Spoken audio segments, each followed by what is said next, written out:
This video is sponsored by Incogni. Hello Internet, Seth Skorikowski, and today we'll be taking a look at the classic AD&D module, All That Glitters. Written by Jim Bombra and published by TSR UK in 1984. I reviewed this adventure before, 8 years ago in 2017, when I was still figuring out my review style and my audio and video equipment was just terrible, and I consider anything that was really made in those first 8 to 9 months of my channel just near unwatchable, so I figured it was time to revisit this and give it the full treatment as to how I do reviews now. Now, because All That Glitters is just one of my very favorite AD&D adventures, and it was extremely influential on me, but most people don't seem to remember it whenever we talk about old adventures. Well, it is about time. That first video was pretty rough. Coming in at just 32 pages, the adventure offers us a whole lot. Extensive overland travel with 2 non-conventional environments, a dungeon crawl, one of the coolest and most creative dungeons that incorporates extreme arcane magic, really cool map handout that the players get to follow, interesting roleplay options, and all of this is just crammed at just 32 pages, a whole lot of stuff in a very small package. There is also a ton of monsters, and while the stats for those monsters are given inside the scenario, I'd really recommend that Dungeon Masters have copies of the Monster Manual, Fiend Folio, and Monster Manual 2 to get the full information on those creatures, because the module assumes that the Dungeon Master is going to have all 3 monster books to get all the specific information for those creatures outside of that individual creature's stats. The adventure is broken into 4 unique acts, and each one should probably take a good 4 to 5 hour session. Players can be unpredictable, but expect this one to take, about 4 good length sessions. Now, one thing to be aware of is while the front cover says that it's for 5 to 8 characters, levels 3 to 5, the first page, back cover, and pre-generated character sections all say that this is for characters between 5th and 7th level, specifically 35 to 40 levels in total between them. Well, that explains why this adventure was way harder than we were expecting it to be. Clearly, this was some sort of conversion issue between the UK metric and the US imperial system for calculating character levels. The adventure also requires that at least one character be a cleric or a druid. Now, I've played this scenario twice. First time as a player, and then later on I ran it as a dungeon master. And while I absolutely love this scenario, there are a few areas that we could expand on and better explain and improve. So that's what we're going to talk about today. My criticisms, my praises, and my suggestions as a dungeon master who has successfully run this adventure. And I'm Jack the NPC. I'm here to give it to you from a player's side of things as we return to one of the best AD&D adventure modules that absolutely whooped our asses, because somebody ran us through this and we were too low a level. But first, a quick word from our sponsor, Incogni. Right now, data brokers are collecting your information, gathering your addresses, date of birth, buying habits, politics, everything that they can. Then they're selling it off to marketing companies, hiring managers, identity thieves, scammers, burglars, anyone they please. But one of the big threats are people's search sites, which can easily be accessed by harassers who got mad at you on the road one day or just didn't like something that you said online and they decide to come after you. Or potential burglars that are scoping out a good home to rob. Now, while data brokers are required to remove your information from their database if you request it, the problem is that there are hundreds of these broker companies out there, making it impossible for any one person to contact them all. That's where Incogni comes in. You simply make an account, give them permission to act on your behalf, then sit back as they go after brokers with your information and make them remove it. Then follow up with them to be sure that they do. So to help keep your data away from scammers, stalkers, and identity thieves, while also cutting down on all your junk mail and robocalls, just hit the link below and use the code SETHSCORE to get 60% off an annual plan with Incogni. And let them do the work for you. And now back to All That Glitters. But before we go any further, I must warn you that there will be spoilers. So any players in the audience, please stop here. Send your Dungeon Master this way to learn about running this awesome adventure for you. But if you keep going and you spoil yourself, you'll have no choice but to run it for them. Okay, DMs, let's get this thing started. Again, The adventure opens with a very lengthy backstory. Essentially, long time ago, a couple thousand years, a powerful empire known as the Kepta ruled a distant land. Among its marvels, a dark archmage created an underground transit system that could carry people very quickly beneath an 80-mile wide mountain range. Then a volcanic eruption wiped out this entire empire. Now, they were forgotten until a year and a half ago when a sorcerer named Tikal discovered information about them in one of his dusty tomes. Hoping to find the magnificent treasure that it talked about, he led an expedition through the jungle to where he believed he could reach this underground transit system. Later on, he re-emerged from the mountains, his party completely wiped out. Tikal died about a day from civilization. The local natives found his skeletal remains, but unable to read his notes, they just used them to wrap up various goods that were sending off to distant lands. The module opens with the player characters coming across fragments of Tikal's map that had been wrapping ivory sticks that had meant to be used as spell components. And this map comes as a handout, and I love this thing. It reminds me of the map from the very beginning of Raiders of the Lost Ark that Indy has to hold all the different pieces together in order to read it. Now, I have a few suggestions here. First, cut out this map so they have to hold all the pieces together just like Indiana Jones did. And here's a version that I colored in, just for yucks.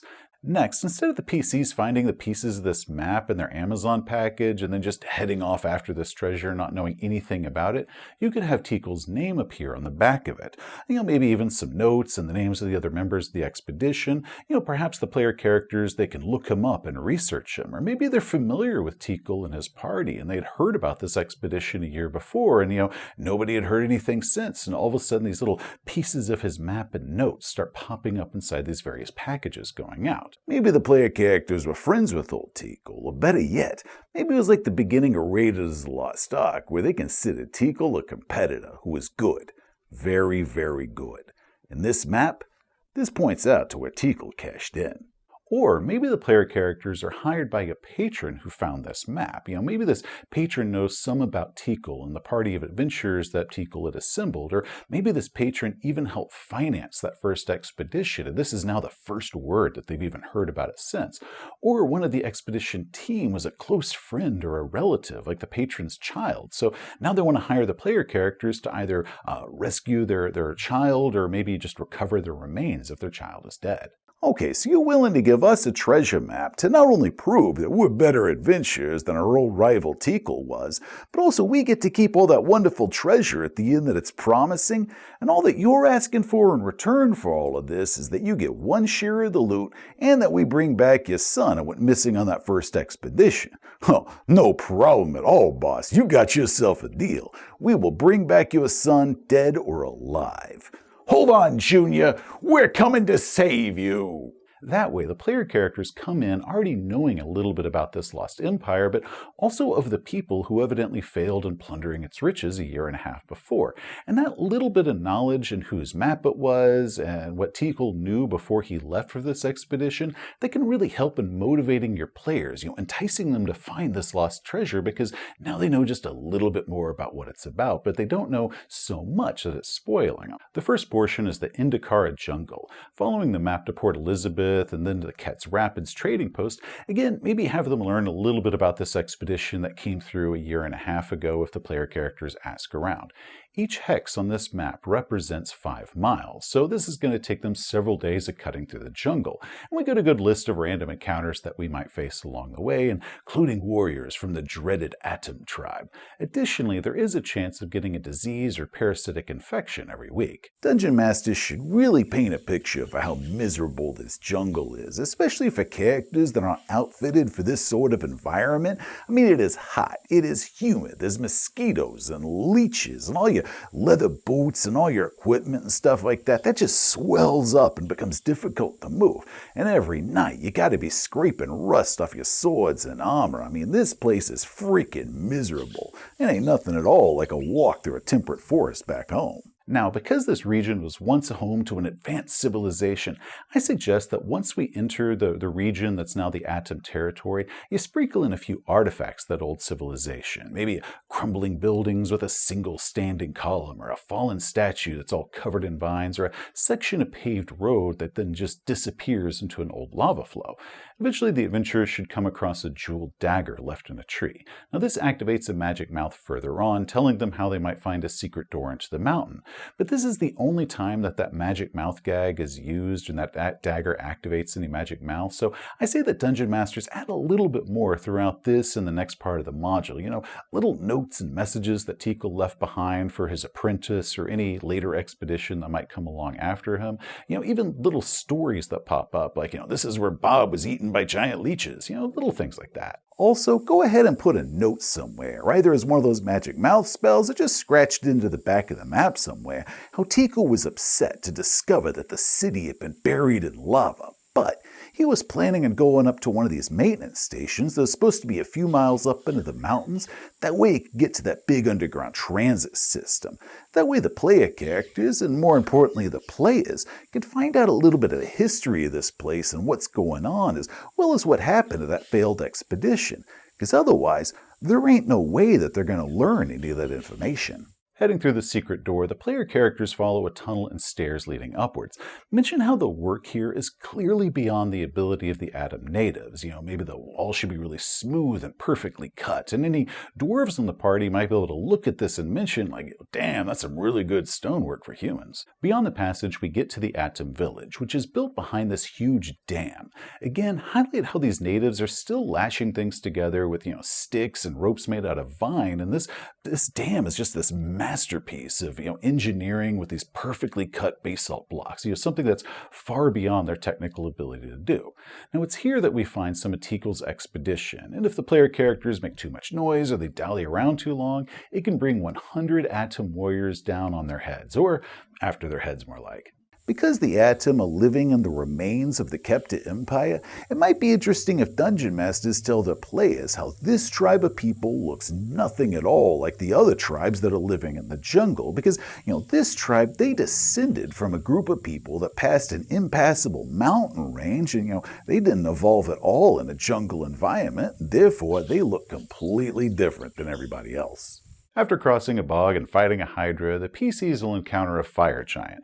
Now, if they follow the clue on the map that this is a friend and they don't immediately attack it, they'll discover that this fire giant is insane, believing all humanoid people to also be fire giants, and it is extremely friendly to other fire giants. And I really like this twist on the giant because this can be an entertaining roleplay opportunity, just interacting with him as he's somehow oblivious to the fact that the player characters are clearly not giants, but it's offering them tankards of mead or something like that, and they're like these giant tankards like this, and it doesn't even seem to notice how small they are. But when the player characters meet them, if they just go all murder hobo and they just attack them on sight, then it's entirely their fault when this giant kicks their asses. From there we descend into Act 2, the Windwalker Passage.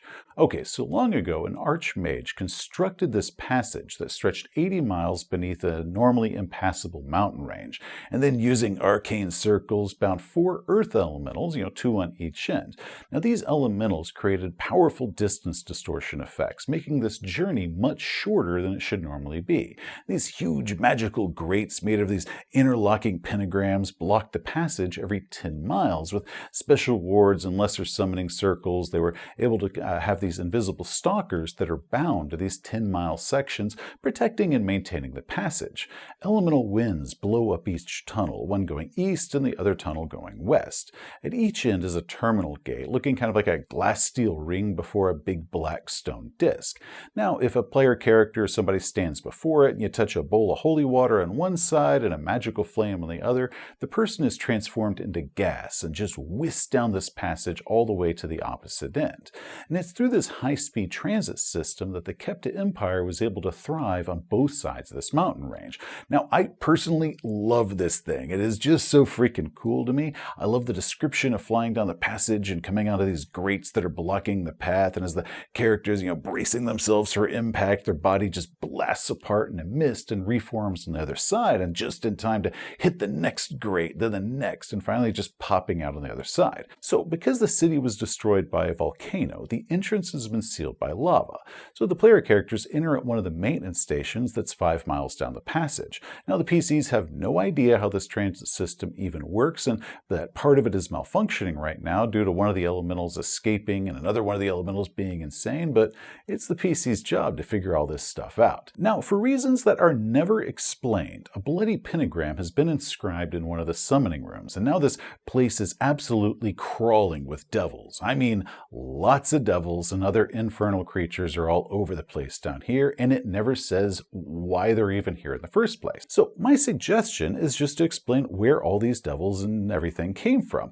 Maybe they're the reason behind the cataclysm, like maybe some rival nation or maybe some infighting factions summoned the first one to maybe cause a small disruption, or maybe it was summoned by one of Kepta's wizards for some purpose. You know, they obviously were used to summoning and binding extraplanar creatures for different purposes, so maybe they were summoning the first one for some reason, and then it got away and it broke one of the circles that was binding one of the elementals, and the resulting earthquake from its release caused the volcano to erupt, which caused the entire empire to collapse. In one of the summoning rooms, the player characters can find a wizard's skeleton from the time of the cataclysm, and a magic mouth spell that this wizard left behind. It's telling the rioting people who were trapped down here not to destroy this circle.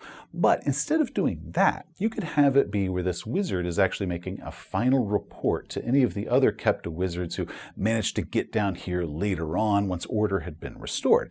And also, in fact, because these wizards, you were using powerful and forgotten magic, so instead of just using a basic magic mouth spell that the PCs have seen 100 times, I'd make it more like a hologram, showing this wizard alive, but he's injured and the ground is clearly trembling around them as this volcano is erupting, and this wizard could say what happened and how these devils got down here, and that he was hoping that maybe they'd be able to find him soon, when obviously by the skeleton they never made it down here to get this report. Not only that, but if you do the magic mouth messages that Tikal left behind that are activated if you have the dagger, like I recommended earlier, you can have a message from Tikal pop up at some different spot around here, how one of these devils killed one of his companions, and then using this companion's blood inscribed this pentagram that could summon more and more devils down here.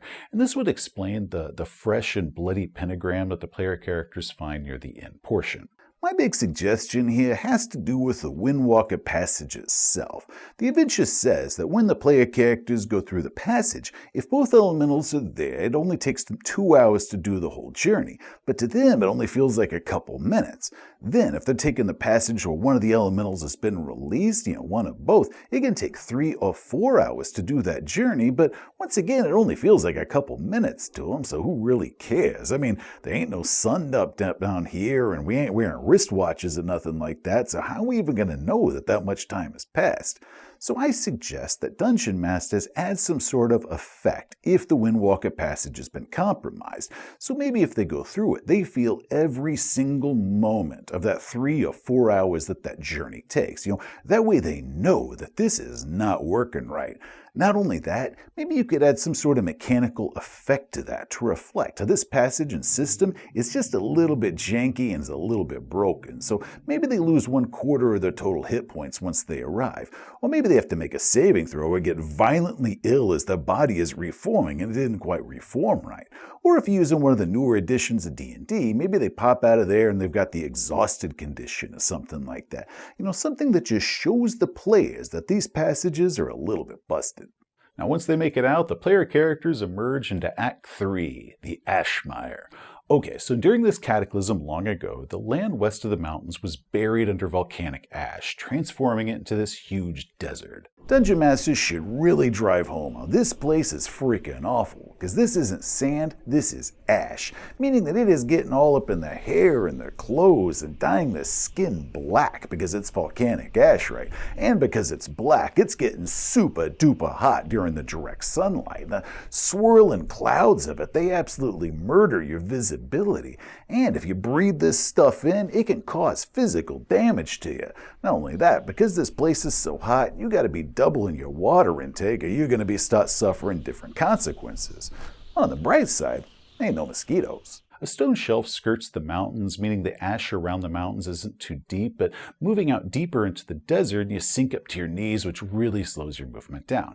Again, I suggest that you add some relics from this being a green and vibrant land long ago. Giant statues that have fallen and been buried in the ash, and crumbling and worn ruins of different buildings, or enormous aqueducts, maybe a lighthouse from when there used to be a lot of water here, so now there's this ruin of an ancient lighthouse just in the middle of this desert of ash. The descendants of the Empire are now known as the Heck, and they hold water as the most treasured thing in the world. Picture them a lot like the Fremen from Dune. Now, some of their women can even detect the presence of water within 1 mile. Now, these people are pretty neat. They even ride around these giant striders, these kind of bird-like lizard things that shoot these small fireballs. They're really cool. Oh man, when we played this thing, one of our player characters was a cavalier, and he kept one of those giant striders to be his mount. He took it back home with him and just rode it around through the rest of the campaign as it shot its little fireballs at bad guys. That thing was awesome. The Heck are described as using giant strider bones to hold up their tents because, wood in a desert would be a very premium and rare thing. So I suggest that game masters really lean into this aspect about them, pull in several elements from Dark Sun here, bone weapons and their styles of dress, really just lean into that Dark Sun aesthetic and make these people here just truly weird to the player characters who are, probably coming from some sort of normal kind of European setting, just make this place alien to them. Any clerics or druid in the party are presumably going to cast Create Water for everybody else to have some water to drink because they need to have a lot more water while they're here. And when they do, a tribe of Heck is going to sense them and approach. Now, initially, this tribe is going to invite the player characters back to their camp, tell them all about the Ashmire, and then once they're able to figure out which of the PCs has this powerful magic that can create water, they're going to try to capture that player character and just kill the rest of them. Now, personally, I think we should offer the option to the player characters that if the PCs eliminate Aratek, the tribal leader, they might be able to negotiate safe passage with, whoever it is that takes their place. Maybe, even negotiate a team up where all of them go down to the temple together, kind of like what happened in the original expedition. Act 4 is the Temple of Aumata-Perion. Essentially, after the cataclysm, this place was built as a refuge, and the priests here supplied water to the survivors using a decanter of endless water. Now, over the centuries, this place is degraded to just a near ruin. Centuries ago, a priest, eager to take control, murdered his high priest father, but didn't bother learning the command words for this decanter of endless water, so the command words for it were lost. The current priest is his descendant, Keegan, and he is an insane, malformed product from centuries of inbreeding. He lives in the crumbling temple with his sisters/wives and all their inbred children. Keegan uses Create Water spells to ration out water to the various tribes, just at exorbitant cost, because no one dares anger or fight him because he's the only supply of water in all of the Ashmire. Tekel's expedition failed when he convinced one of the Heck tribes to help him out overtaking this temple, and eventually everybody but Tekel was killed during this assault. So the walls now look well defended with sentry guards, but they're really just dummies in armor. Inside, Keegan has animated the dead from that failed assault who are going to rise out of their ashy graves and attack anyone who tries to make it inside. Now, the description of it makes it sound like they're still juicy, but after a year of being buried in the sand and ash, I'd have them be pretty mummified here. Junior, oh my God, we have been looking all over for you, man. Your dad sent us to bring you back home. Hey guys, we gotta keep his face intact for identification, so no fireballs. Let's get to chopping. Deeper inside the temple, we'll encounter some ghouls, venomous snakes, a skeletal warrior, the mad priest, and his inbred family. Eventually, they should find the hidden tomb of the original priest, where they can discover a bit of the history of this place and why it was built.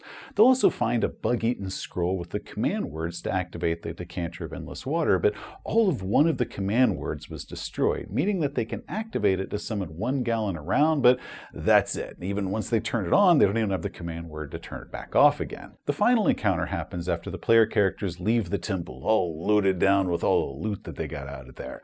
Now, having seen the player characters enter the temple and terrified that their source of water might be in danger if the PCs angered Keegan, the various tribes around here have all banded together. 360 Heck warriors and their giant striders surround the PCs. If Keegan has been killed, then the Heck are all doomed to die of thirst, so they've got nothing left to lose at this point. They're going to want to make sure that the player characters die as well. And given the number number of warriors and the giant striders, the player characters are not going to survive this encounter if it turns into a fight. Now, maybe, if the player characters did not kill Keegan, maybe instead they tried talking to him and negotiating. Whoa. You have met player characters before. Of course we killed that creepy jerk the moment we met him, and we didn't even hesitate. Which I now see means that by our doing that, we have condemned hundreds, if not thousands of people to a miserable death dying of thirst because we didn't think our actions through. Crap. Personally, I love this moment because it shows the characters and the players the large-scale impact of what it is their actions do. Yeah, sure, Keegan was a horrible guy, but killing him inadvertently kills an entire nation. And this can also lead to a good moral dilemma when they are deciding what to do with him. So I suggest that Dungeon Masters, when the player characters are talking to that initial tribe, once they arrive in the Ashmire, providing that the PCs do actually talk with the Heck tribe, have the tribe explain how Keegan is the only thing keeping all the Heck tribes alive around here, and maybe when the player characters later go to the temple and they meet Keegan, they will remember that and take that into account when they're deciding what to do with him. The PCs may have to leave a cleric or a druid in the Ashmire to serve as the new water summoner for all the tribes, but the best way to get out of this situation is to simply give the Heck the decanter of endless water as well as the command word to activate it, which the Heck will gladly accept this thing, changing their perception of the PCs from being their destroyers to their saviors. So hopefully the player characters found the decanter and the command word for the decanter and figured out what all that was. Overall, I really do love this module. It offers us a whole lot of interesting backdrops and cool obstacles in just 32 pages. My biggest criticism of it is while Dungeon Masters are given all this history of what happened with the Empire and what happened with this first expedition, there really isn't any way for the player characters and therefore the players to learn all this cool stuff. And we also have these devils that are down the transit tunnels, and it's never explained how they even got down there in the first place. So Dungeon Masters should decide a reason why all those creatures are there, and also a means that the player characters might discover that reason. While the original module has been out of print for decades, you can pick up a PDF copy on DriveThruRPG, link below. So, if you are looking for a lesser-known adventure with exotic terrain, imaginative backdrops, really fun role-playing opportunities that feels nothing like your standard dungeon crawl, especially at the time that it was made, I suggest checking it out. Hey, thanks for watching. If you enjoyed the video, please give it a thumbs up. Want to see some more of our stuff, such as game reviews, a Game Master's Toolbox, just hit that subscribe button. And a huge thank you to Incogni for sponsoring this video. Make sure you hit him up at the link below for a 60% off discount. Till next time, heroes, you have a great day. Having your cleric or druid get left behind in the Ashmire, that is a pretty sweet deal when you think about it. I mean, being the only source of water for all of these tribes, that would make you a really powerful person. Not only that, it would give you a ton of converts to whatever your god was. I like to think if it was me, I would lead these people and unify them into one nation, and together we would heal the land and turn it into a paradise on earth, but truth be told, I would just get drunk with power and turn into some sort of evil god emperor that some other group of player characters have to come through and overthrow one day, so probably best I didn't stay.